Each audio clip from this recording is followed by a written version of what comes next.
Alors donc on est extrêmement satisfait de cette décision. Elle a mis vraiment du temps, très réfléchi, une décision extrêmement réfléchie par le comité exécutif de la CAF. 3 heures de réunion hier, 6 heures de réunion aujourd'hui. Donc il s'agit vraiment d'une décision qui a été discutée. Le président Al-Rja est venu avec vraiment des arguments lors de son audition. Il a été auditionné plutôt tout à l'heure par le comité exécutif donc, de la CAF, autant que le président de la fédération tunisienne, de la même manière. Donc en fait, les chances étaient égales pour discuter du dossier, pour défendre le dossier. Les arguments qui ont été avancés ont été appréciés à leur juste valeur par les membres du comité exécutif. Nous nous réjouissons de cette décision qui est justice rendue au football national. Je le prends comme étant une justice rendue au football national à travers, bien évidemment, l'équipe du WAC. Mais en tout cas, pour le football national, c'est une première que le Maroc se défende de cette manière-là, que notre voix soit entendue de cette manière-là. Ça a éteint toutes les voix qui disaient que le Maroc n'était pas, même avec un certain nombre de présences humaines au niveau de la CAF, il n'était pas entendu au niveau de la CAF.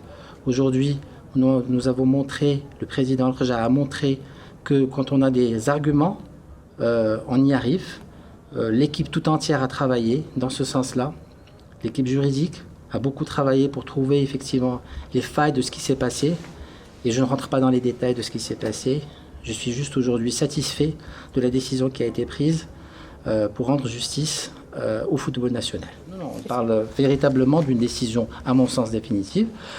Je le pense, je le crois, et donc on prend acte et puis nous avançons par rapport à ces décisions. Encore une fois, aujourd'hui, nous pensons au football national et bien évidemment, j'ai oublié de dire, le football africain, parce que ce qui s'est passé en Tunisie, ce qui s'est passé à Radès, il n'y a pas lieu de le commenter.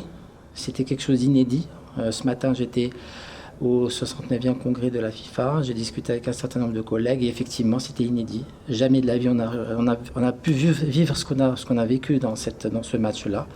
Et donc aujourd'hui, avec cette décision-là, je pense que les choses vont rentrer un peu dans l'ordre. Je pense que l'avenir serait prometteur. La VAR est une nouvelle technique. Et toute nouvelle technique a mis du temps à se mettre en place. Enfin, je pense très personnellement qu'elle mettra du temps à se mettre en place, à être adoptée par les protagonistes, c'est-à-dire les joueurs, c'est-à-dire les dirigeants, c'est-à-dire les arbitres. Et donc on mettra du temps. Il y aura des choses comme ça dans l'avenir parce que c'est tout à fait normal. C'est une nouvelle technique. Et comme l'éclairage, on met un groupe électrogène, au cas où effectivement il y a une coupure d'électricité, il faudra penser à des choses pareilles pour la VAR, pour que quand il y a une panne, il y a quelque chose qui prend le relais.